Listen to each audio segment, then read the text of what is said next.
That's We're all not I'm bringing doing. nothing back. What y'all gonna do is give us our money back right now. We are not going to give you anything. You gonna We lose are not going to give it to you. Listen, guys. Listen, here's the deal. Here's the deal. I don't care what you talking about. Give me my money back right now. I've got a rare Gibson Les Paul Custom, only 50 made, signed personally by Ace Frehley.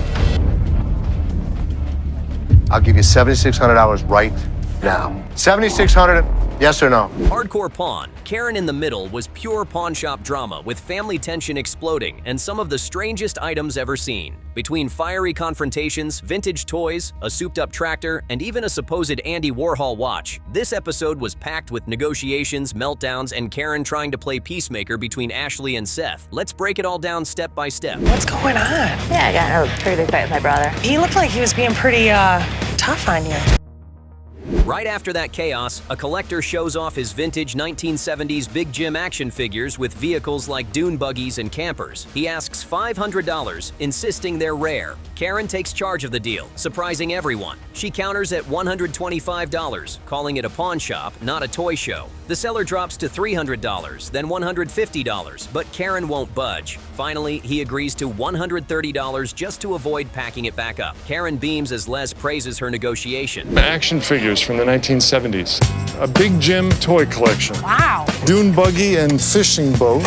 Okay. This is a fire engine. Karen reflects on her victory, saying it's one of her biggest deals yet and proof she can handle herself. Les tells her the apple didn't fall far from the tree, clearly proud. Ashley, meanwhile, looks unimpressed, muttering that Karen's luck won't last. The cousin rivalry is alive and well, and it's only a matter of time before sparks fly again. We definitely have a market, but we are not a toy show. We are a pawn shop. You want $500. Yeah, I priced everything out. Just let me As if you were gonna sell it Correct. right now. Later, a flamboyant man tries to buy a Rolex with a diamond bezel, but things go downhill fast. He claims it's fake, calls staff liars, and threatens to report them to the Better Business Bureau. Byron and security step in as he keeps yelling, insisting the store sells knockoffs. The situation spirals until he actually calls the police, but nothing comes of it. The staff just laugh, saying some people come looking for fights, not watches. Well, I can tell you right away, these do not look like diamonds. Well, they are aftermarket diamonds. And you're a certified gemologist? Yes, sir. And how much you asking for this? This one is $6,000. $6,000. Meanwhile, Les negotiates with a seller who brings in a wild custom tractor on steroids. It's a 1968 Sears Super 12 turned parade machine. The seller wants $1,000, but Les points out it's just a novelty. They haggle from $500 down to $350. To seal the deal, Les flips a coin with the seller. Heads for $350, tails for $400. It lands on heads, and the seller reluctantly accepts $350. Les laughs, saying sometimes chance decides the price. Okay. We got to that point. All right, so let's see what this thing does. Going down the wrong way on a giant tractor. No big deal. Back inside, family tension bubbles as Karen checks in on Ashley, who just had another heated fight with Seth. Ashley vents that Seth only cares about business, never about being her brother. Karen sympathizes, saying she sees both sides but thinks Seth is too hard on Ashley. Ashley admits it's exhausting always clashing with him. Karen nods, promising to step in if things get worse, even though she knows it could backfire. Because I feel like somebody's going to come along that wants it. I don't know when. Have you been trying to sell this? Kind of. Has there been any demand for it? I've had a couple people come look at it, but I had it posted for $1,000. Karen then tries talking directly to Seth, gently telling him that Ashley feels hurt by how harsh he is. Seth brushes her off, saying this is a business, not a therapy session. Karen insists family comes first, but Seth snaps that work is work and feelings don't belong on the sales floor. He sarcastically promises to issue Ashley a formal apology 5 minutes after closing. Karen sighs, realizing she's now in the middle of a sibling Cold War. Just wants, like, her brother, you know? I mean, you guys are brother and sister. I think it's natural. Yeah, so I can appreciate where you're coming from, but last time I checked, we're a business. On the customer side, things lighten up when a young boy named Zach comes in with his dad. They try to sell a watch supposedly tied to Andy Warhol, along with a self-published book. Les asks how they can prove the connection, but the dad admits they can't. The boy, however, impresses everyone with his negotiating skills, calmly working the price. Les, charmed, agrees to $40 $1,000 for both items just because of the kid's hustle. Know that this watch really belonged to Andy Warhol. There's no way to confirm that this is the watch. This is the watch. Right. I'm sure that we won't get that much for it. And look how old it is. It is old, huh? It's very old. And But it's not even as old as I am. Les tells the camera the watch and book won't bring real money, but Zach's negotiation made the deal worth it. He says the kid has more sales skills than half the staff. The boy celebrates, chanting about making money while the staff cheer him on. Ashley jokes that maybe they should hire him and fire Seth, which gets a rare laugh out of Les. For a moment, the tension lightens. how about 4? How about 35? Okay. Zach, it was a pleasure meeting you. Believe me, I give you a lot of credit. Ashley later shows off the new display cases, saying they make the jewelry sparkle more. Karen praises the upgrade, but Seth barges in and complains about airing dirty laundry at work. He accuses Karen of siding with Ashley and stirring the pot. Karen defends herself, saying she's just trying to help. Seth, however, insists family issues stay out of the store. The argument simmers until Les intervenes, telling them to focus on selling. So you decide to broadcast your dirty laundry and you're coming into my office during work hours to talk about our family issues? What'd you say? The episode wraps with Seth still annoyed, Karen frustrated, and Ashley caught between feeling validated and humiliated. Les reminds everyone that while family fights are messy, the shop has to run no matter what. Karen admits being in the middle is tough, but she refuses to step back. With Ashley and Seth refusing to back down, it's clear the cousin drama will only escalate from here. Hardcore Pawn proves once again it's never just about the items, it's about the family. Your brother, you want your brother relationship. He's all business. This is called work, Karen. I understand that. So at work, we work. But I understand that, but we are still family, aren't we? Things kick off when a seller rolls in with an Arbitron space simulator originally designed for NASA training and high-end astronaut prep. Les and Seth strap in for a wild ride as the machine flips and spins them around, leaving them laughing and slightly dizzy. The seller confidently asks $5,000, insisting it's a collector's dream, but Seth points out newer models are available at far lower prices. They counter at $1,500, but the seller won't budge below $3,000. No deal is made, but the spectacle leaves the entire shop talking and Ashley visibly queasy. This is our Orbitron. We're an entertainment rental company in Grand Rapids. It was originally designed for NASA astronauts to train them on how flight is in space. What do you charge to rent this thing? Around $650 to $1,000. The seller tries one last push, boasting that the simulator was once featured in magazines and could bring in serious rental income if marketed properly. Les shakes his head, explaining liability issues if they let customers ride it inside the shop. The seller grows frustrated, muttering that they don't know a good deal when they see it before storming off. The staff chuckles, knowing it was a cool piece, but also a major headache waiting to happen. Seth? I swear to God. Seth! Ow! Pushed out. I swear I'll be fired. No! One, No! Seth, please don't! Right after, Les surprises everyone with yet another series of warehouse deliveries. He proudly brags about buying truckloads of reclaimed assets, everything from office chairs to desk phones for $2 a piece and even a semi full of televisions. Ashley and Seth can't hide their frustration, groaning that there's no space left to store it all. Les waves it off, claiming he's changing the way they do business and insisting he sees a bigger vision. Ashley mutters that it's just more useless junk piling up. Stuff. People are still buying gifts. Yeah. Still buying. The warehouse, please. Left for the warehouse. My shipment must have arrived. What Let's shipment? Back at the counter, an anniversary shopper tries to buy a gold ring, but her card keeps declining again and again. She demands the cashier swipe it repeatedly, shouting that it's her anniversary and the staff are haters for not approving it. She slams her hand on the counter, attracting a growing crowd of onlookers. Security steps in as she slams the payment window and threatens not to leave until her card is accepted. The meltdown had the entire showroom staring in disbelief. Do it again. It's money on there. Okay. Nope. Decline. Do it credit. If it declined, debit. Run it credit. Okay, we're gonna do it again. Even after being told several times her card is declined, she refuses to believe it's her bank. She screams that the machine must be broken and that they're ruining her special day. Ashley, unimpressed, mutters that love doesn't pay the bills. Eventually, security escorts her outside, but she continues yelling in the parking lot about her ruined anniversary. The over-the-top meltdown left customers whispering long after she was gone. Who you get smart with? You get smart because you behind this window. All right, so let me bring this out. I ain't leaving until y'all fight my card. No way. Y'all for bull.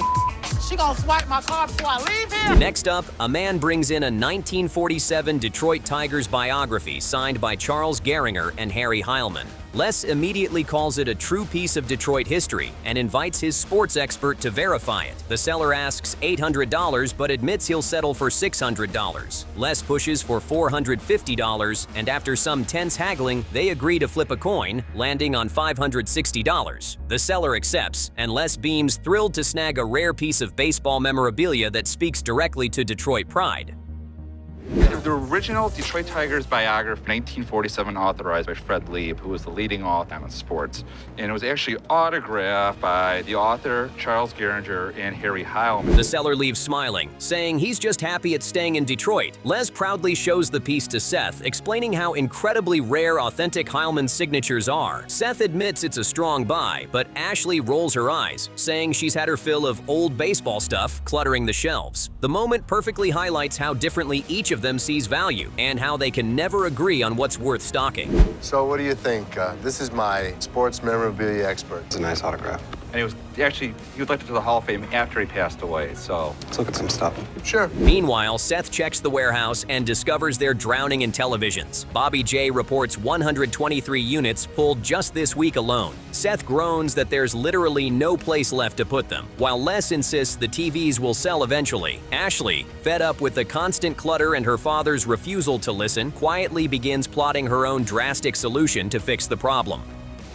Deal with Lon, we definitely didn't have this many TVs in the warehouse. But lately, more loans have defaulted, which means more TVs are stuck in the warehouse. 123 TVs that are currently ready to go on the showroom floor. Another angry customer storms in demanding a refund for a broken laptop. She claims it shut down the same night she bought it and yells that no adapter was provided. Les calmly reminds her she needs a receipt, but she screams back that they know who she is and should honor her word. When he refuses, she calls him stupid, slams the laptop down on the counter, and threatens to sue. Security escorts her out while she continues to hurl insults, leaving Les shaking his head.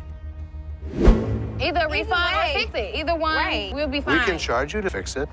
For what? It was already $200. You cannot charge us for something we bought at your store. In a shocking move, Ashley secretly calls Lon, the supplier, to cancel Les's big TV order. She insists the shop has no space and no need for more inventory, ignoring Les's promise to the dealer. When Lon agrees, Ashley smiles to herself, convinced she saved the store from drowning in televisions. But what she doesn't realize is that her bold decision is about to ignite one of the biggest family clashes ever.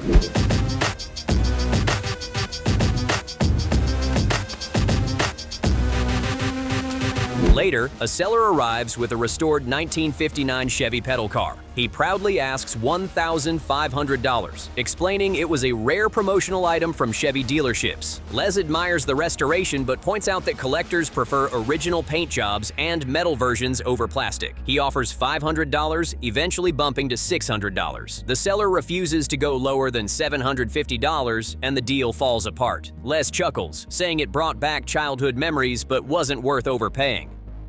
This is a 1959 Chevy pedal car. It was a promotional car for Chevrolet dealers back in 1959. Okay. There's very, very few left, only found 2 on the internet. It's actually a plastic blow mold body. Ashley and Seth regroup privately, venting their frustration with Les's non-stop bulk buys. Ashley gloats about canceling the TV deal, convinced she's done the right thing for the shop. Seth warns her that their dad won't take it lightly and that it could backfire. Ashley shrugs, saying someone had to take control before the business drowned in unsellable junk. The sibling conversation shows just how divided the family is becoming.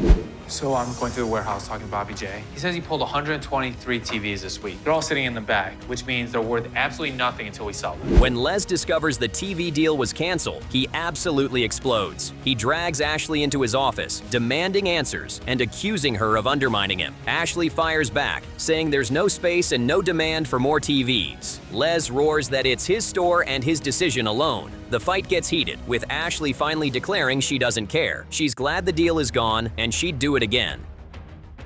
So, Scott, has that semi-load of TVs from Lon come in yet? Nope. We're supposed to be here already. You sure? I'm sure. But Les isn't finished. He smugly announces that Lon gave him an even better deal, this time on stainless steel jewelry. Ashley groans loudly, saying she wants no part of it and calling it junk. Les beams, proudly declaring it's the future of the business. Ashley storms out, slamming the office door, leaving Les looking victorious, but the family more fractured than ever. How could you? You went behind my back and you nixed a deal that I gave my word on? Have you taken a look at our showroom floor? This is my store, Ashley. I what I want. The episode closes with the shop in absolute chaos. Unsold TVs piled up, angry customers complaining, and now a mountain of stainless steel jewelry on the way. Ashley feels completely betrayed. Seth is stuck awkwardly in the middle, and Les insists he's building the future of American jewelry and loan. It was drama overload at its absolute finest, showing once again that family clashes can be even more explosive than customer meltdowns. Even a better deal on another type of merchandise. What? He's got stainless steel jewelry. You bought a load of stainless steel. A load of stainless steel at a price that will knock your socks off.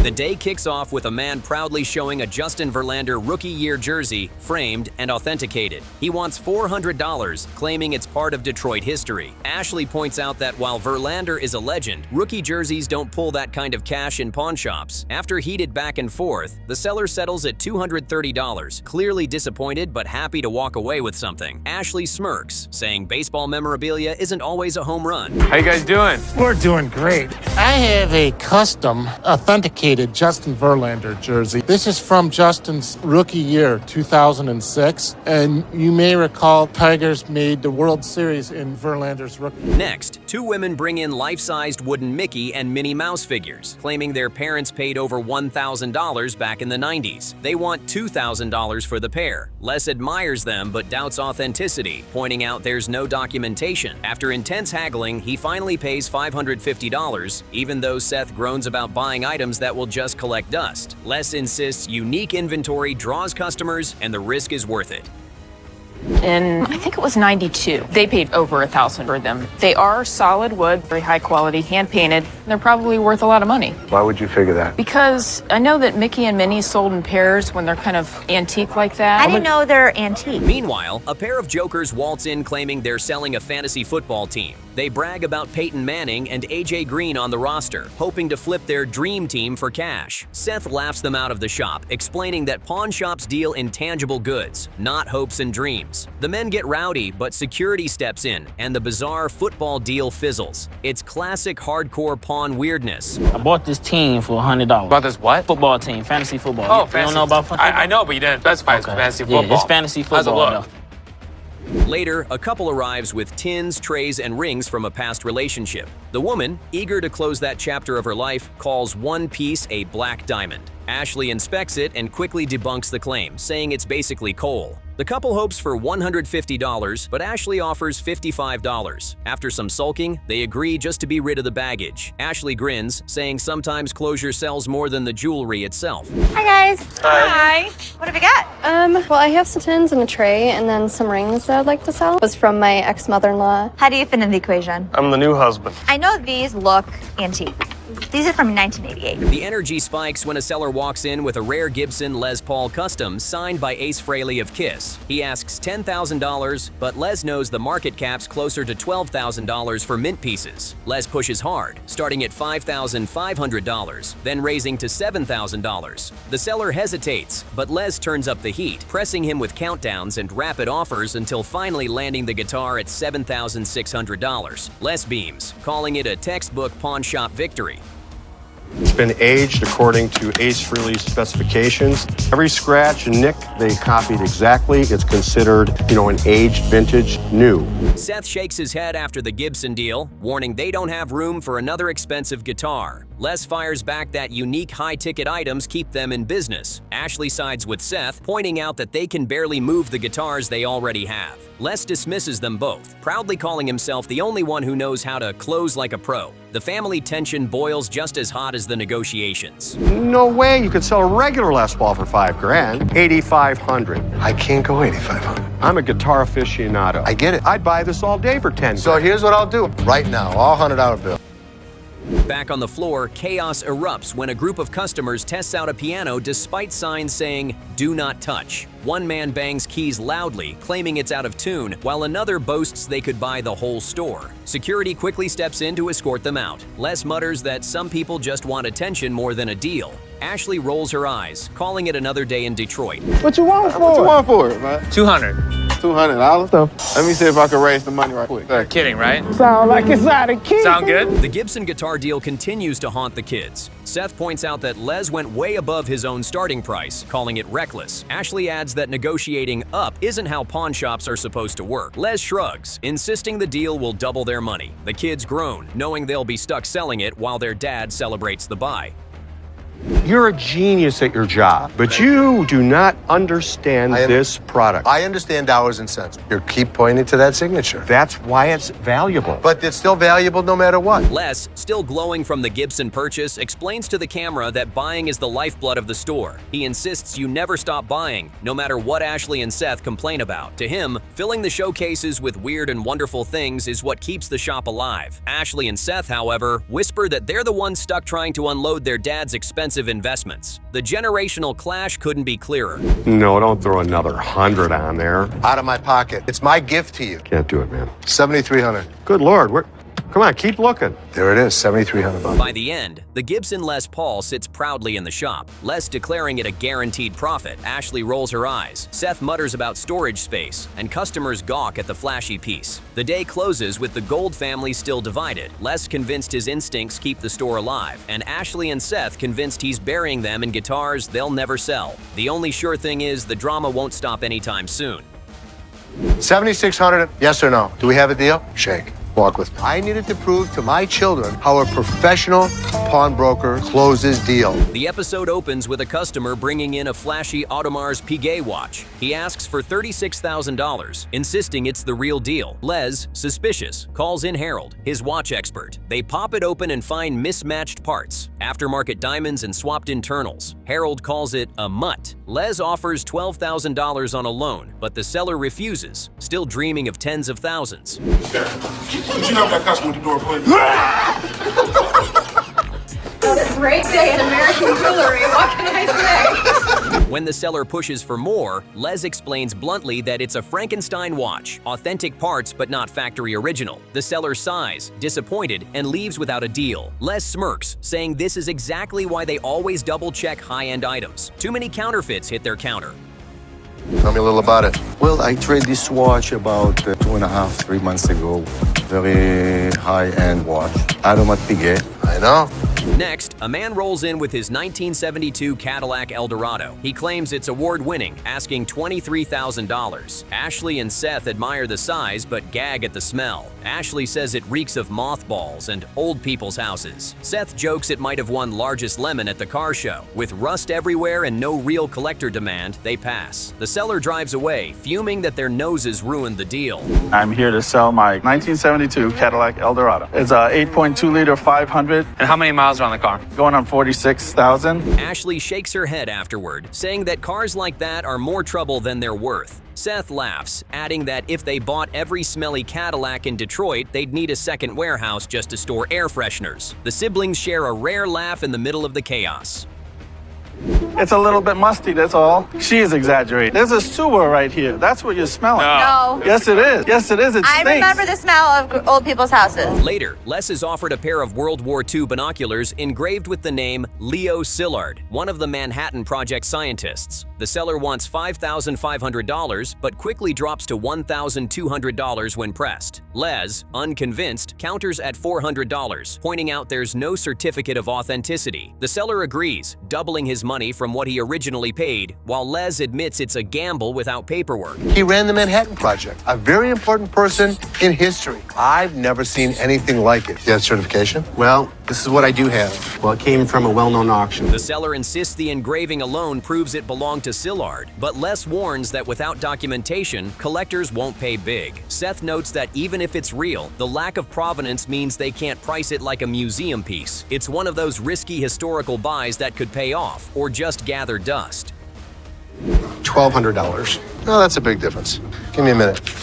Here, while you're standing there, looking so handsome, look up binoculars, Leo Spitz. If this piece comes out to be original, I can flip it for a huge profit. Then comes the chaos. A group of men storm in demanding iPads and TVs at $25 each. They slam cash on the counter and refuse to leave without a deal. Ashley panics, pointing out there's no security in the building. The tension is insane as staff stand their ground, refusing to be bullied. Finally, the group storms out cursing, and Ashley insists the shop can't run without guards. 3,500. 3,500, man. Hell no. 25 piece, my man. 25 what? $25 a piece, man. I bet we have more than $25 a piece. See, man, we got money, we spend good money in this month. Seth tries to calm Ashley down, insisting they were safe, but she won't hear it. She demands security be reinstated immediately, warning that customers will take advantage if they think the shop is defenseless. Les brushes it off, saying they had it under control, but the look on Ashley's face says otherwise.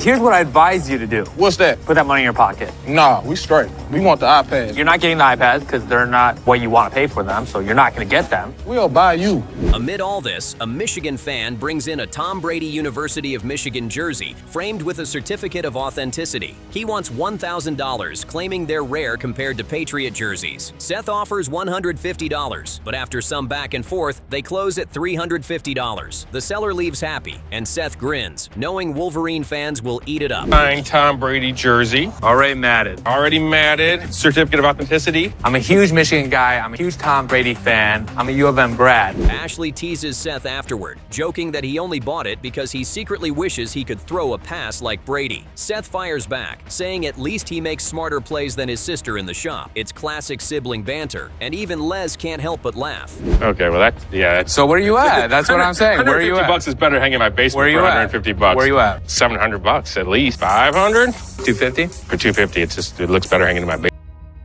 Not long after, Ashley deals with construction workers demanding refunds for tools they claim don't work. She plugs them in, and they work perfectly. The customers shout it must be a scam, waving their receipt and demanding cash back. Ashley stands firm, pointing at the no cash refund sign. When they refuse to calm down, security finally returns just in time to escort them out. Turning these indoor asking for a refund. I mean, they tested them when we was here, but when we got to our work site, it just stopped working. All three of these things don't work? No, they all don't work. The workers leave grumbling, one of them yelling that he'll never shop here again. Ashley shrugs, saying they say that every week. Seth jokes that the tools probably work better than the customers using them. Even the staff cracks up after the heated exchange. Here, I'm gonna plug these in. You want me to do it for you? Sure, that works. What did you say? Because it wasn't working at the job site. Okay, Tom, let's look at this one, too. Hey, what works here? I want my money back.